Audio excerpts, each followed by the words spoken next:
Hello बच्चों, welcome to current affairs in general knowledge series. आज के इस वीडियो में हमारा टॉपिक का नाम है the Supreme Court of India. और ये टॉपिक बहुत ही इंपॉर्टेंट है सभी कॉम्पिटिटिव एग्जाम के लिए। तो यहाँ पे हमने कुछ टॉप क्वेश्चन ऑप्ट किए हैं और वहां पे हमने आंसर भी दिए। सो ये वीडियो बहुत ही इंपॉर्टेंट होने वाला है। So now the very first question in this video is question number 1। In India, which is the highest judicial court under the Constitution of India? Question mark. Option A district court, option B high court, option C supreme court, option D none of these। तो इस question में आपको बताना है कि भारतीय संविधान के तहत under the constitution of India, भारतीय संविधान के तहत सबसे हाईएस्ट जुडिशियल कोर्ट किसे माना जाता है, कौन है यहाँ पे हाईएस्ट जुडिशियल कोर्ट, ये आपको बताना है under the constitution of India. तो इसका राइट आंसर होगा, बहुत लोग जानते भी होंगे, तो इसका राइट आंसर होगा Supreme Court which is mentioned in option C. तो option C is the right answer for this question. अब देखते हैं next. The Supreme Court of India came into existence on option A 26 January 1950, option B 28 January 1950, option C 15 August 1947, option D 16 January 1952। तो यहाँ पे इस question में आपको बताना है the Supreme Court of India का एग्जिस्टेंस कब हुआ। तो जैसे कि बच्चों आप जानते हैं, जब भारत आजाद हुआ था तो पहला रिपब्लिक डे जो मनाया गया था वो था 26 जनवरी 1950, 26 जनवरी 1950। और इसी दिन सुप्रीम कोर्ट ऑफ इंडिया का भी एग्जिस्टेंस हुआ था। तो इसीलिए इस क्वेश्चन का राइट आंसर होगा ऑप्शन ए 26 जनवरी 1950। ये दो चीजों के लिए बहुत इंपॉर्टेंट है। First time Republic day celebrate हुआ था इन इंडिया 26 जनवरी 1950, और इसी दिन the Supreme Court of India का ऑफिशियल अनाउंसमेंट हुआ था, एग्जिस्टेंस हुआ था। तो इसीलिए इसका राइट आंसर होगा 26 जनवरी 1950। और ये बहुत ही इंपॉर्टेंट क्वेश्चन है। नेक्स्ट,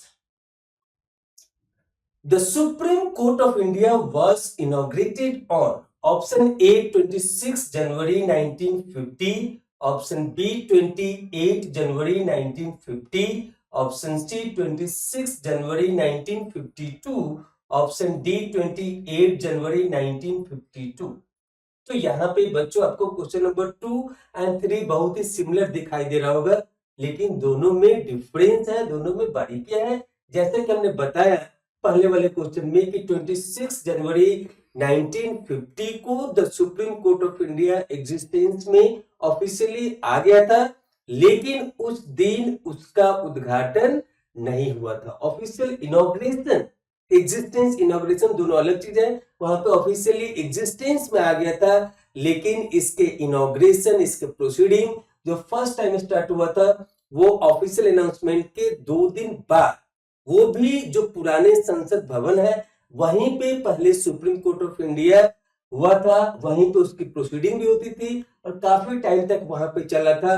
और 8 साल के बाद जो अभी प्रेजेंट बिल्डिंग है वहां पे शिफ्ट किया गया था 1958 में।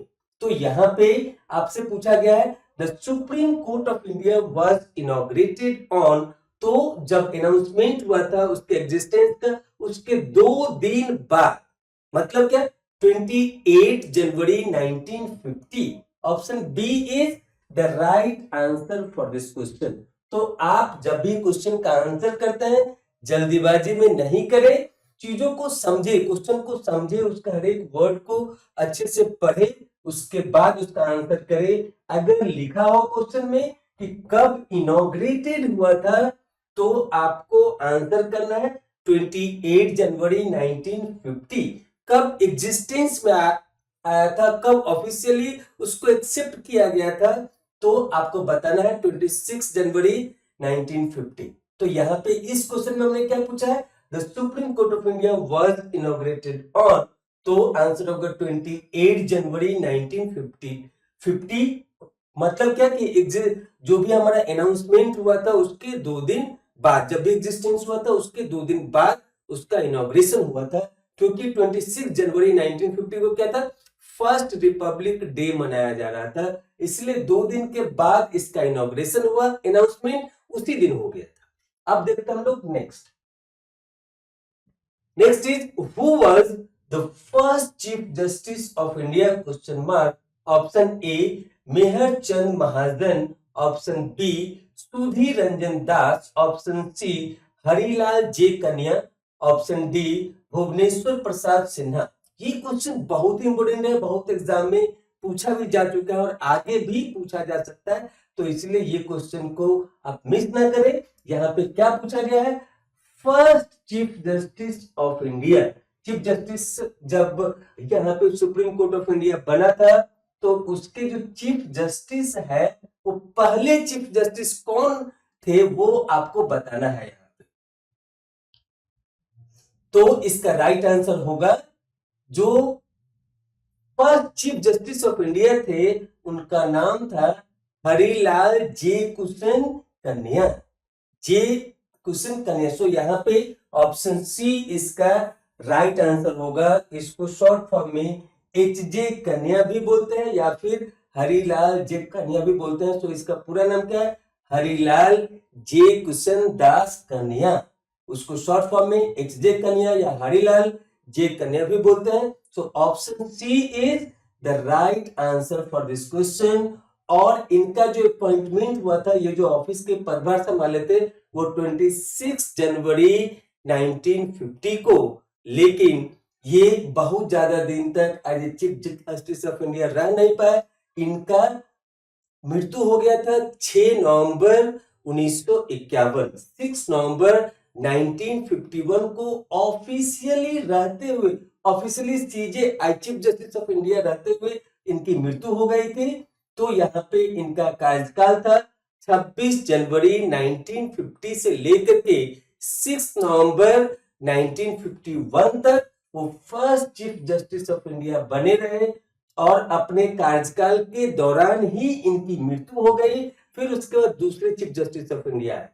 तो यहाँ पे अगर ये इनके टेन्योर की बात करें तो क्या होगा, तो यहाँ पे टेन्योर होगा 26 जनवरी 1950, जिस दिन इसका अनाउंसमेंट किया गया था उसी दिन से इनको ऑफिशियल सीजेआई के रूप में अपॉइंट कर लिया गया था।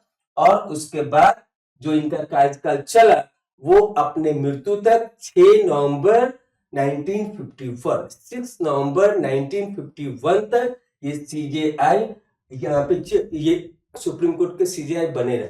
अब देखेंगे next.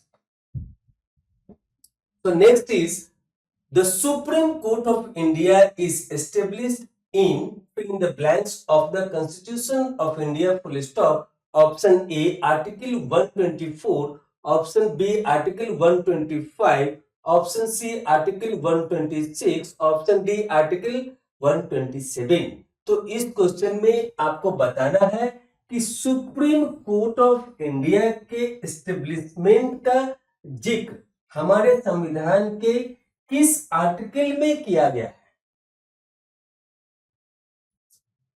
Supreme Court of India का एस्टेब्लिशमेंट को किस आर्टिकल में इंक्लूड किया गया, कहां पे इसके बारे में बताया गया है।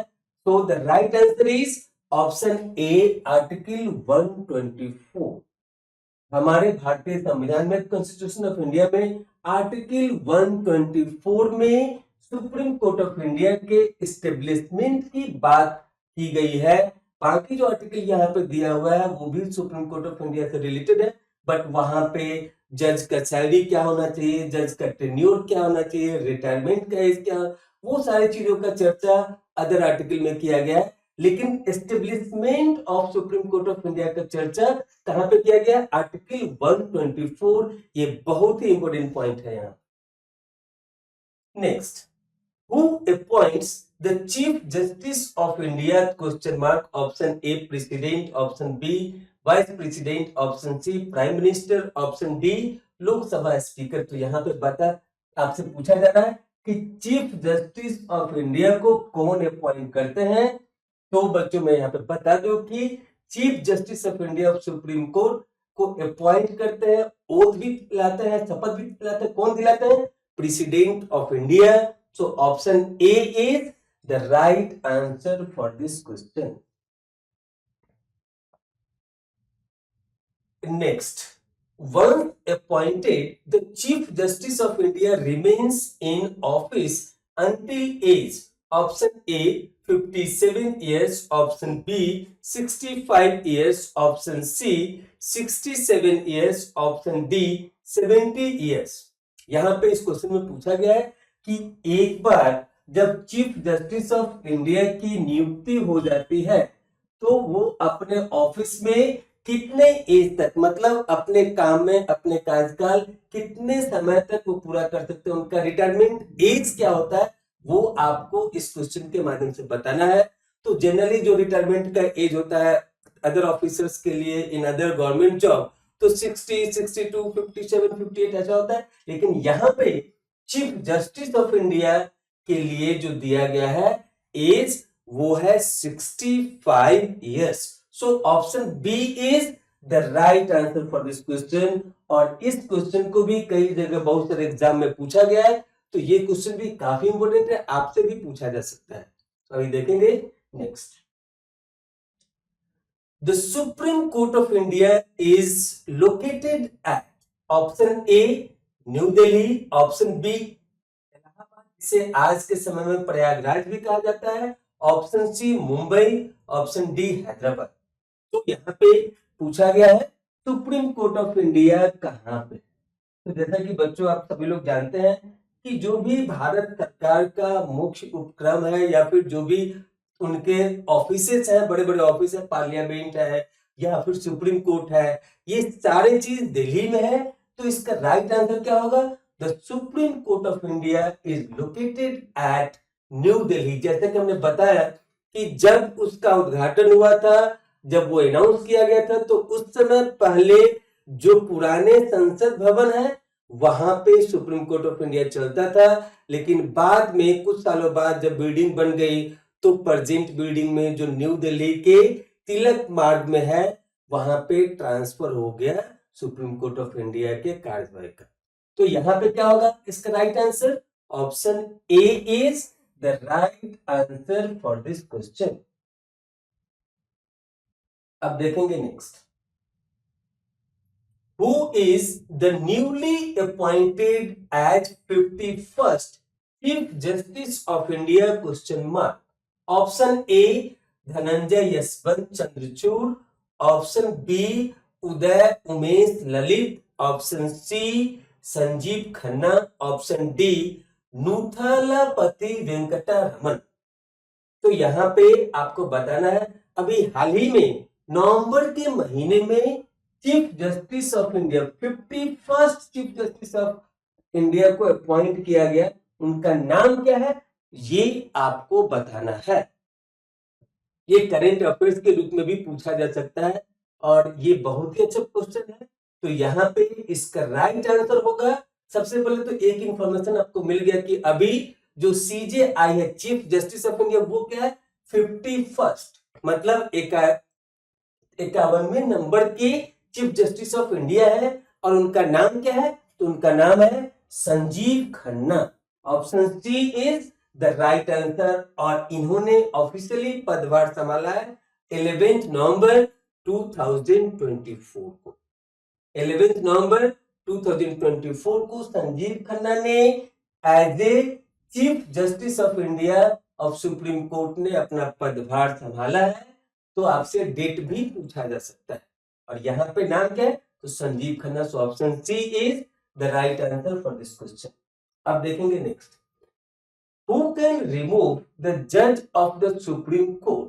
Option A Prime Minister, option B only the President, option C only the Parliament, option D both Parliament and President। तो सबसे पहले chief justice of Supreme court को हटाना इतना आसान नहीं होता है, ये रेगुलर प्रैक्टिस नहीं होता है, ये इजी प्रैक्टिस नहीं होता है, लेकिन अगर जरूरत पड़ी तो कौन उन्हें हटा सकता है? तो सबसे पहले इसकी प्रोसीडिंग होती है, इसकी हियरिंग होती है कहाँ? संसद में। ओनली द पार्लियामेंट नहीं होगा आंसर, यहाँ पे संसद के दोनों सदन में, अपर हाउस लोअर हाउस में इसके ऊपर डिस्कशन होता है और मेजोरिटी ऑफ द वोट अगर ये डिक्लेयर करता है कि चीफ जस्टिस ऑफ इंडिया को हटाया जाना चाहिए, तो फिर वो प्रपोजल प्रेसिडेंट के पास लेके जाया जाता है। प्रेसिडेंट उसे देखते हैं, उन्हें लगता है, तो फिर इनके द्वारा जो फाइनल परमिशन है वो दिया जाता है इन्हें हटाने के लिए। तो दोनों का, प्रेसिडेंट पार्लियामेंट दोनों का कंबाइंड एफर्ट से चीफ जस्टिस ऑफ इंडिया को हटाया जा सकता है, जो कि इजी और रेगुलर प्रैक्टिस नहीं होता है। तो यहाँ पे इस क्वेश्चन के लिए जो सही आंसर होगा वो होगा option D, both parliament and president के कंबाइंड एफर्ट से इन्हें हटाया जा सकता है। लेकिन अगर आपको कहीं पे एग्जाम में ऑप्शन में सिर्फ प्रेसिडेंट रहे, पार्लियामेंट नहीं रहे, कुछ और ऑप्शन दे दे, तो उसमें मोस्ट अप्रोप्रिएट जो आंसर होगा वो प्रेसिडेंट हो। यहाँ पे अगर कोई और पार्लियामेंट के जगह पे कोई और चीज दिया रहा ऑप्शन में, डी में कुछ और रहा ऑप्शन में, और ओनली आपको यहाँ पे प्रेसिडेंट दिखे, तो वहां पे most appropriate answer only the president, फिर सिंपली प्रेसिडेंट हो जाएगा। तो हमने आपको पूरा चीज बता दिया कि पार्लियामेंट के दोनों हाउसेस में डिस्कशन होता है, मेजोरिटी ऑफ द वोट आने के बाद उसे फिर प्रेसिडेंट के पास प्रपोजल को लेके जाया जाता है। अब प्रेसिडेंट के पास ही फाइनल अथॉरिटी होता है उन्हें हटाने का, इसलिए इसका जो अप्रोप्रिएट राइट आंसर होगा वो होगा option D, both parliament and president के कंबाइंड एफर्ट से chief justice of India of Supreme court को हटाया जा सकता है। तो यहाँ पे क्वेश्चन है test yourself. So the question here is, present building of the Supreme Court of India was inaugurated by the first President of India, Dr. Rajendra Prasad, on option A 4th August 1950, option B 4th August 1952, option C 26 January 1950, option D 4 January 1958। तो यहाँ पे आपको इस question में क्या बताना है? आपको इस क्वेश्चन में बताना है कि जो हमारे पहले राष्ट्रपति थे भारत के डॉक्टर राजेंद्र प्रसाद, उनके द्वारा जो आज का सुप्रीम कोर्ट ऑफ इंडिया का प्रेजेंट बिल्डिंग है उसका इनॉग्रेशन किया गया था, वो किस डेट में किया गया था, ये आपको बताना है।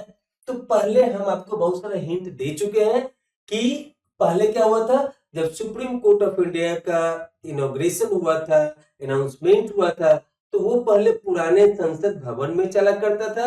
मीनवाइल जब नई बिल्डिंग बनी तो वहां पे उसे ट्रांसफर कर दिया गया। तो उस नए बिल्डिंग का उद्घाटन, जो आज के डेट में प्रेजेंट बिल्डिंग है सुप्रीम कोर्ट ऑफ इंडिया का, उसका उद्घाटन हमारे भारत के राष्ट्रपति, प्रथम राष्ट्रपति डॉक्टर राजेंद्र प्रसाद ने किया था। वो किस डेट को किया था ये आपको बताना है यहाँ पे। तो बच्चों, हमें उम्मीद है कि आप इस वीडियो में सारे क्वेश्चन आंसर्स को अच्छे से एंजॉय किए हैं, और इसी के साथ इस वीडियो को यहीं पे समाप्त करते हैं। तो thank you for time being, thank you again.